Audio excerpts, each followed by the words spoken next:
Most roofing companies think they need more leads to grow, but in reality, they're leaking money after the lead comes in.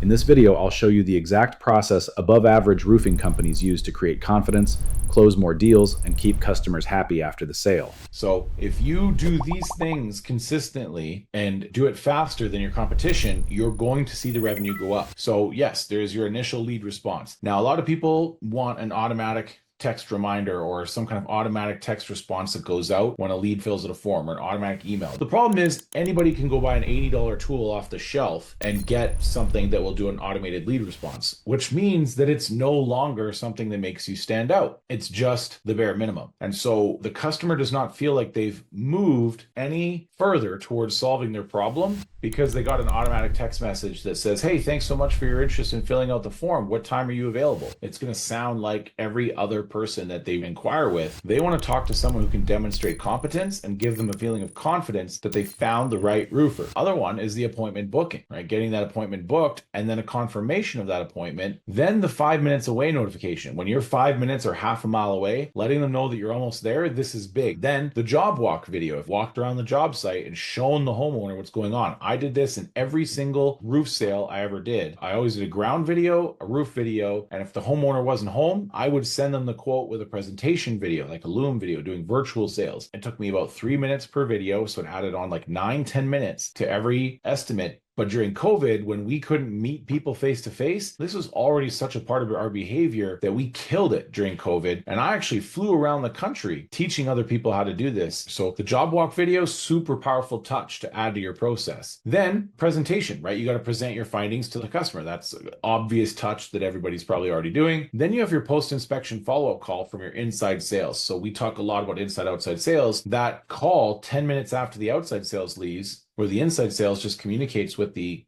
customer and checks in on the experience, is another important touch that more consistently causes sales to happen. And then that 24-hour sales follow-up. So the important thing is that when we do this, the customer is going to wonder, do you care about me as much after I sign than before? So as important it is to get the deal, it's more important to keep the deal happy. And so here's the touches that you can do to keep the deal happy, which is the automatic thank you email from the CEO on job signature. So they're going to get some kind of confirmation, usually from SumoQuote or Leap or whatever you're using to sign a deal. But if there's a personal email that comes from the CEO that just says, hey, thank you so much. If you have any issues, I would love, to address those things personally. It makes the customer feel like, okay, I have the nuclear option if I want it. I'm going to talk to the person that he put in front of me, but should it get to that, I know I can call the owner. And you know who also knows that? Your people. So that thank you automatic email from the CEO is big. Then there's a job sold confirmation call from the sales manager. That's a great touch where the sales manager says, hey, we got your deal. Sales guy's got to put it into me. I'm going to get it reviewed and get it off to production. Because if you want to make people happy, you got to tell them what you're going to do what you said you're going to do, tell them why you did it, and tell them what's next, right? And if you do that, you have that constant loop.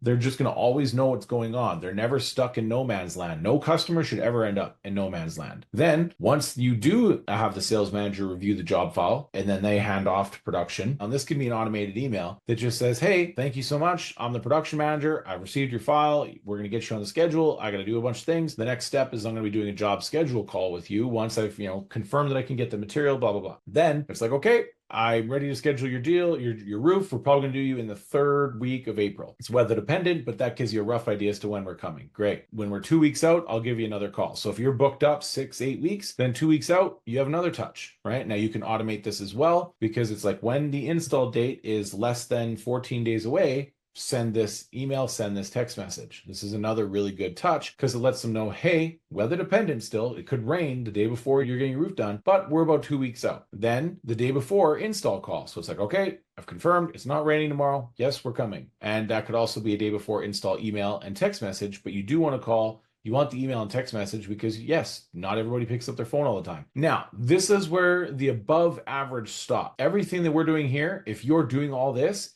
you're above average. And in RBP land, above average is average.